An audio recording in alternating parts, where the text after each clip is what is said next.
Hello दोस्तों। आज हम बात करेंगे एक इंटरेस्टिंग ग्लोबल ट्रेंड के बारे में जो दुनिया के अलग अलग देशों को लेकर एक फ्रेश पर्सपेक्टिव देता है। जैसे जैसे दुनिया आगे बढ़ रही है, अलग अलग इकोनॉमीज अपनी यूनिक चैलेंजेस और अपॉर्चुनिटीज का सामना कर रही हैं। आज हम देखेंगे कि जापान, चाइना, यूरोप और इंडिया को ग्लोबल फ्यूचर के कॉन्टेक्स्ट में कैसे देखा जा रहा है और क्यों इंडिया को एक बड़ा उम्मीदवार भी माना जा रहा है। सबसे पहले बात करते हैं जापान की। जापान को दुनिया की सबसे एडवांस्ड और डेवलप्ड इकोनॉमीज में से एक माना जाता है, लेकिन जापान के सामने एक बड़ा चैलेंज है और वो एजिंग पॉपुलेशन का है। आज के टाइम पे जापान की पॉपुलेशन में 28% से ज्यादा लोग 65 साल के ऊपर के हैं, जो इकोनॉमिक ग्रोथ को स्लो कर रहा है। इससे हेल्थ केयर और एल्डर केयर सेक्टर में ज्यादा फोकस दिया जा रहा है। पर जापान सिर्फ इस चैलेंज से नहीं जुड़ा है, ये देश टेक्नोलॉजी, रोबोटिक्स और इनोवेशन में ग्लोबल लीडर बना हुआ है। जापान ने एआई और ऑटोमेशन को अपने इकोनॉमिक मॉडल का हिस्सा बना के अपने आने वाले फ्यूचर के लिए तैयारियां कर रखी हैं। तो ये एक इंटरेस्टिंग मिक्स है जहां डेमोग्राफिक चैलेंज के बावजूद जापान का इनोवेशन स्पिरिट अभी भी जिंदा है।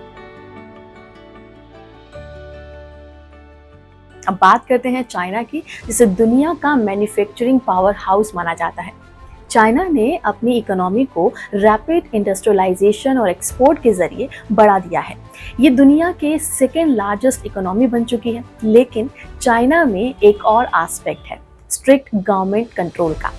वहाँ की गवर्नमेंट काफ़ी टाइट पॉलिसीज और रेगुलेशन के साथ काम करती है, जो इकोनॉमिक एक्टिविटीज़ को भी कंट्रोल करती है। सेंसरशिप और सर्विलांस की वजह से इनोवेशन पे कुछ हद तक लिमिटेशन लग जाती है, पर फिर भी चाइना ने टेक्नोलॉजी और मैन्युफैक्चरिंग में ऐसी एडवांसमेंट की है जो पूरे ग्लोबल ट्रेड को रीशेप कर रहे हैं। आने वाले समय में अगर चाइना अपनी पॉलिसीज में बैलेंस बना के रखता है तो ये और भी ज्यादा ग्लोबल इन्फ्लुएंस गेन कर सकता है।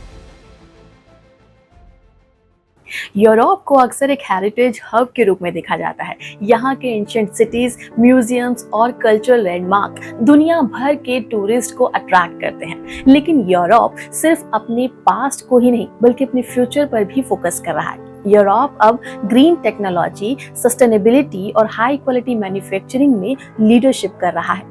जर्मनी, फ्रांस और अदर कंट्रीज इनोवेशन और सस्टेनेबल डेवलपमेंट के लिए वेल नोन है, पर साथ ही यूरोप को स्लो पॉपुलेशन ग्रोथ और पॉलिटिकल फ्रेगमेंटेशन का भी सामना करना पड़ रहा है, जो आगे चलकर इस कॉन्टिनेंट की ग्रोथ को इम्पैक्ट कर सकता है।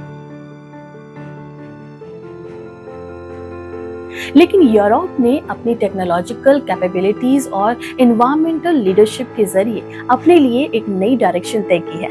हम बात करते हैं अब इंडिया की, जिसे दुनिया का बिग होप माना जा रहा है। क्यों? अरे क्योंकि इंडिया के पास वो फैक्टर्स हैं जो फ्यूचर ग्लोबल ग्रोथ को ड्राइव कर सकता है, जिसमें पहला नंबर आता है यंग पॉपुलेशन का। 65% से ज्यादा पॉपुलेशन 35 साल के नीचे की है, जो इंडिया की एक एनर्जेटिक और डायनामिक वर्कफोर्स प्रोवाइड करती है। इसके अलावा इंडिया के आईटी और स्टार्टअप इकोसिस्टम ने ग्लोबल अटेंशन गेन किया है। बेंगलुरु, हैदराबाद और मुंबई जैसी सिटीज ग्लोबल इनोवेशन के लिए हब बन रहे हैं। साथ ही साथ जब दुनिया के दूसरे कंट्रीज एजिंग पॉपुलेशन का सामना कर रहे हैं, वहीं इंडिया का डेमोग्राफिक एडवांसमेंट उसे ग्लोबल ग्रोथ में एक लीड दे सकता है। इसके अलावा इंडियन गवर्नमेंट के make in India, digital India और स्टार्टअप इंडिया जैसे इनिशिएटिव्स ने फॉरेन इन्वेस्टर्स को भी काफी अट्रैक्ट करने के लिए एक पॉजिटिव एनवायरनमेंट बनाया है। इंडिया के पास अब वो अपॉर्चुनिटीज हैं कि वो अपने ह्यूमन कैपिटल और इनोवेशन के जरिए ग्लोबल इकोनॉमी में अपना पोजीशन और स्ट्रॉन्ग कर सकती है। इंडियन यूथ के लिए ये एक गोल्डन चांस है to participate in the transformation boost.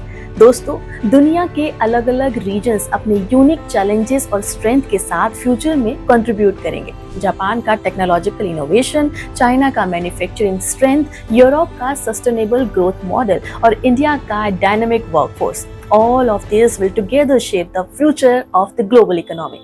Global money का फ्यूचर सिर्फ किसी एक कंट्री पर डिपेंड नहीं करेगा, बल्कि ये कोलैबोरेटिव ग्रोथ और मल्टीपोलर वर्ल्ड का इरा होगा, जहां हर रीजन अपने यूनिक रोल के जरिए ग्लोबल प्रोग्रेस को फॉरवर्ड करेगा।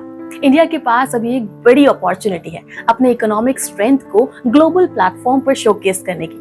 तो आपको क्या लगता है, इंडिया का फ्यूचर ग्लोबल इकोनॉमी में कैसा होगा? अपने थॉट्स को हमें कमेंट सेक्शन में जरूर बताएं और हमारी इस वीडियो को अपने दोस्तों के साथ शेयर करना ना भूलें। नमस्कार।